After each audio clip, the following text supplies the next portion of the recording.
ईद मिलन programme RWA Abul फजल enclave की तरफ से मुनक़िद किया गया, जिसमें मेहमान खुसूसी के तौर पर MLA ओखला जनाब इमानतुल्लाह खां शामिल हुए और एक अच्छी तकरीर से आवाम को मुस्तफ़ीद फरमाया।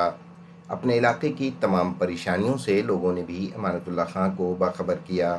सवाल जवाब के सिलसिले में भी बखैर खूबी जनाब MLA साहब ने आवाम को मुतमईन किया, लेकिन कुछ अहम सवालात जो करने चाहिए थे उसकी तरफ किसी ने भी जिसारत न की, जैसे वक्फ के इमामों की तनख्वाह का मसला, ओखला विहार से अबुल फजल फुट ओवर ब्रिज का मसला। ये कई ऐसे मसाइल रहे जिनके ऊपर किसी ने भी सवाल नहीं किए। आइए देखते हैं क्या कहा अमानतुल्लाह खां ने। शरई एतबार से सबसे पहला काम यह है कि RWA की एक जिम्मेदारी हमने ये रखी कि उस RWA के एरिया में अगर कोई भूखा है तो वो किसी भी RWA के आदमी से आकर कह दे और उसको खाने का इंतजाम वो RWA के लोग करें, नहीं तो वो हमारे पास आ जाए, हम उनके खाने का इंतजाम करें।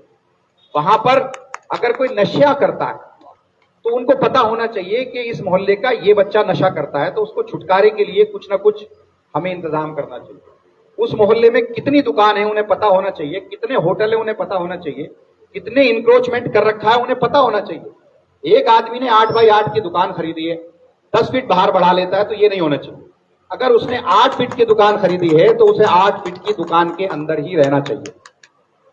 बिल्डिंग बन रही है, आप 7 मंजिल बिल्डिंग बना दोगे, 6 मंजिल, 5 मंजिल, 500 गज की बिल्डिंग बना दोगे, पेड़ ही बाहर ही निकालोगे। ऐसा क्यों? अभी मैंने देखा 3 पेड़ियां निकाल दी। भाई रास्ता क्यों तंग कर रहे हो? तुमने अगर जमीन खरीदी है तो प्लॉट खरीदा है ना, प्लॉट पे बिल्डिंग बनाओ, कोई मना नहीं कर रहा। लेकिन आप रास्ता क्यों घेर रहे हो? रास्ते से नुकसान क्यों पहुंचा रहे हो? आबादी बढ़ रही है, जहां रास्ते चौड़े होने चाहिए हम उनको तंग कर रहे हैं। 40 फीट रोड है, 5 फीट रह गया। हाई टेंशन रोड है, चल नहीं सकता। नाले वाला रोड है, मैंने डिवाइडर लगाया, लाइटें लगाई, दोनों तरफ फुटपाथ बनाया, फुटपाथ तोड़ के गाड़ियां चढ़ा दी, एक तरफ परमानेंट गाड़ी खड़ी रहती है। तो ये चीजें तो कम से कम जो मेन रोड है, जैसे ये नाले वाला रोड है, जैसे ये कालिंदी कुंज वाला रोड है, लेफ्ट साइड में पार्किंग, राइट साइड में पार्किंग, फिर आदमी चलेगा कहां? बसेज आती हैं यहां, ज्यादा से ज्यादा कोशिश हुई कि बसों को बढ़ाया जाए, लेकिन आज परेशान है। बटला हाउस के अंदर एक सिस्टम है कि बटला हाउस में मैंने सारे डिवाइडर लगा करके आगे यूटर्न बना दिया। रॉन्ग साइड से जाने वाले लोग पूरे दिन जाम लगाते हैं। आप रॉन्ग साइड भी नहीं मान सकते। भाई कहां से आएगा? कौन आपको सुधारने आएगा? ये तो आप ही को सुधरना पड़ेगा ना। हम लोग आपको फैसिलिटीज मुहैया करा सकते हैं, हम सड़कें बना सकते हैं। आप देखो, जिस दिन से हमारी सरकार आई है, मैं जीत कर आया हूं, आपको 24 घंटे लाइट मिलती है। पूरे इलाके को सीवर्ड कर रहे हैं। शाहीन बाग, अबुल फजल, एक एक गली के अंदर हम दिल्ली जल बोर्ड का सीवर डाल रहे हैं और सड़कें बनाने जा रहे हैं। ये नाला जो बराबर में आपका ये बंद हो जाएगा। अभी पीछे तंगी क्या, परेशानी क्यों आ रही है? क्योंकि देखिए, जहां पे जाना था पानी, सीवेज प्लांट है सरिता बिहार के अंदर, वहां जाना था। हालात बहुत ज्यादा खराब थे, तो मैंने सीवर डालना शुरू किया और ट्रैक्टर पंप लगा करके पानी निकालना शुरू किया। अभी उसे बनने में, वहां तक सीवर प्लांट तक जाने में 2 महीने लगेंगे, लेकिन 2 महीने में ज्यादातर इलाके की मैं सीवर डाल चुका हूँ, सड़कें बना चुका हूँ। आपकी परमानेंट सीवर की और सड़कों की प्रॉब्लम सोल्व हो जाएगी। पानी की लाइन हम डाल रहे हैं। अभी UGR के लिए टेंडर हमने कर दिया है कि जो आपका टेंट वाला स्कूल है, इसके अंदर रिजर्वायर बनेगा। रिजर्वायर का टेंडर हो गया। जो मेन लाइन है, जो होली फैमिली से जो पीछे प्लांट है हमारा पानी का, वहां से जो मेन लाइन आनी है उसका टेंडर हो गया, काम भी शुरू हो गया। होली फैमिली और जामिया के बीच में हमने लाइन डालनी भी शुरू कर दी, मेन रोड पे डालनी है। 25 करोड़ की लागत से वो मेन लाइन पड़ी है। और ये दोनों, एक जो धोबी घाट का वो है रिजर्वायर है, और एक ये वाला रिजर्वायर जो है टेंट के स्कूल में। शाहीन बाग, अबुल फजल के चारों तरफ 100 बोरिंग करेंगे, 40 मीटर लेकर के, और ये 17-18 बोरिंग तो हमने शुरू कर दिए, और भी हम करने जा रहे हैं। तो आपकी एक एक सहूलत का हम लोग इंतजाम करेंगे। अभी हम लोगों ने ये प्लान किया है कि RWA की हर महीने एक मीटिंग करेंगे। उनके जितने भी पॉइंट्स हैं हम उनको लेंगे, उनकी मिनट्स बनाएंगे, जारी करेंगे, उनको सबको आप लोगों को तक पहुंचाएंगे। फिर उसके बाद डिपार्टमेंटली मैं मीटिंग करूंगा, जो आपकी प्रॉब्लम है उनसे उनका सोल्यूशन मांगूंगा। फिर उसकी जो मिनट्स ऑफ मीटिंग है वो आप लोगों को जारी करेंगे। फिर अगली मीटिंग में हम बताएंगे कि ये आपने काम हमें दिए थे, अब ये हो जाएंगे।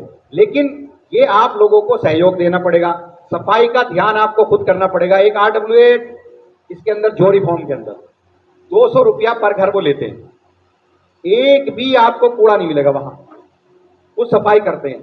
तो पहला नज्म यह है हमारा कि RWA हमसे मिलकर के चंदा करके, अभी भी आप 140-150 रुपया तो दे ही रहे ना कूड़ा उठाने का, तो 100 रुपया एक तजरार की जिम्मेदारी हो कि एक आदमी रख लिया, 100 रुपया अगर फी घर वो ले ले, और झाड़ू MCD वाले जो कर रहे हैं, अलग से RWA झाड़ू लगाने का इंतजाम कर ले। बस अगर झाड़ू लगाने का इंतजाम कर लिया, अब क्या होता है, झाड़ू तो लगती नहीं है, मिट्टी उठती नहीं है, इधर बारिश होती है और सिर्फ कीचड़ ही कीचड़ नजर आती है, कुछ नहीं नजर आता।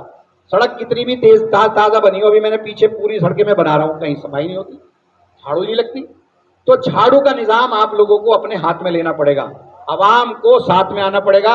हम वादा कर रहे हैं, जैसे जैसे आप कहेंगे, जितना जितना कहेंगे उतना हम काम करते चले जाएंगे। अबुल फजल अभी पीछे हमने बनाया था, अब मैं सीवर डालूंगा, सीवर डालने के बाद फिर से दोबारा से आपका पूरा इलाका बनाऊंगा। अब शाहीन बाग का टेंडर मैंने करा दिया, अबुल फजल का एस्टीमेट करा दिया, तकरीबन 13 करोड़ का एस्टीमेट है पूरे अबुल फजल का। दोबारा से एक एक सड़ा आपकी बनाएंगे, कुछ दिन में, इस आने वाले 15 से 20 दिन के अंदर इस नाले को पूरी तरह से बंद कर देंगे। यहाँ की सड़क भी हम बना देंगे, क्योंकि हमने वहाँ जो एक वो पूरा टैंक बनाया है, उस टैंक के जरिए पानी निकालेंगे, जो मथुरा रोड क्रॉस करके, ये 13A क्रॉस करके श्रम विहार की जो एंट्री है, वहां से हम पानी लेकर के सरिता विहार जा रहे हैं। तो वो हमारा क्रॉस हो गया, तकरीबन 1-2 दिन का काम उसमें रह गया। उसके बाद ये पंप जो है हम वहीं ले जाएंगे और वहीं से पानी सारा फेंकेंगे। इलाके की तमाम परेशानियों को दूर करने का हमारा आज़म है। बस ये है कि आप लोगों के सहयोग की जरूरत है। बगैर आपके सहयोग के ना RWA कुछ कर सकती है, ना विधायक कुछ कर सकता है, ना सरकार कुछ कर सकती है।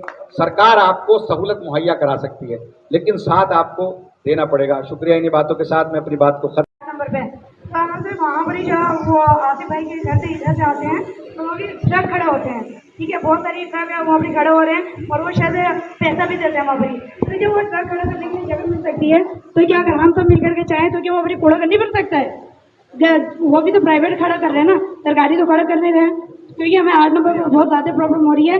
और सबसे बड़ी बात यह है कि हमारी कोई एक स्टैंड भी नहीं है, बस स्टॉप नहीं है।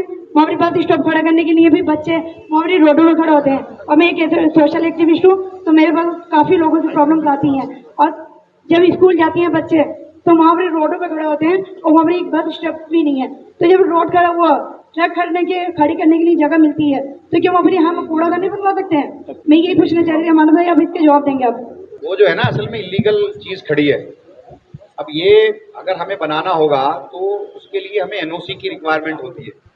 अब जैसे रोड है, ये वाला रोड है या नाले वाला रोड है, तो इसमें हम लोग फंड देते हैं उनको, हम उन्हें फंड देने को भी तैयार, अगर वो बनाने को तैयार है। यूपी इरिगेशन की ज़मीन है वो, अगर वो पार्षद जी हमसे कहें फंड के लिए तो वो NOC ले लें उसको। भाई मैं तो पार्षद नहीं, मैं तो MLA हूँ, काम वो MCD का, तो मैं फंड दे सकता हूँ, मुझे फंड देने में कोई दिक्कत नहीं है। वो उसकी NOC ले लें या वो बनवा लें। हम टेंडर, भाई MCD का जो भी JE है, जो भी सैनिटेशन का JE है या AE है, वो एस्टिमेट बना करके मेरे पास एप्लीकेशन ले आए, वो चिट्ठी लिख दे पार्षद, वो आपके करीबी हैं, उनसे कहिए मुझे चिट्ठी लिख दें, तो मैं उसको फंड दे दूंगा। तो आप उनसे कहिए इस बात को कि वो एस्टिमेट बना के हमसे रिक्वेस्ट ले लें, मैं पैसे दे दूंगा दोनों के लिए, कोई दिक्कत नहीं। देखिए, इलाके के लिए जितने भी पैसे की रिक्वायरमेंट है हम देने को तैयार है, हमें कोई परेशानी नहीं। और ये मैं बात देखिए इतने सारे लोगों में कह रहा हूँ, एक दिन आएंगे उसी वक्त 1 घंटे में आपको चिट्ठी दूंगा मैं कि ये पैसा इसमें से दे दिया जाए। नहीं है, ड्राफ्ट तैयार नहीं हुआ, UCC मुमकिन ही नहीं है। इस मुल्क के आईन ने हमें ये पावर दी है कि अपने मजहब के साथ अपनी जिंदगी गुजारने का हर मजहब के आदमी को इख्तियार है। ये यहाँ बाकायदा है। तो ऐसा नहीं है कि आम आदमी पार्टी सपोर्ट कर रही है। आम आदमी पार्टी ने कहा कि भाई सबसे राय लो, वो उनका व्यक्तिगत हो सकता है, लेकिन पार्टी का नहीं है। मैं आपसे वादा कर रहा हूँ, और अगर ऐसा हुआ तो हम आपके साथ खड़े होकर जहाँ आप गए, इंशाअल्लाह। बहुत बढ़िया, ठीक है।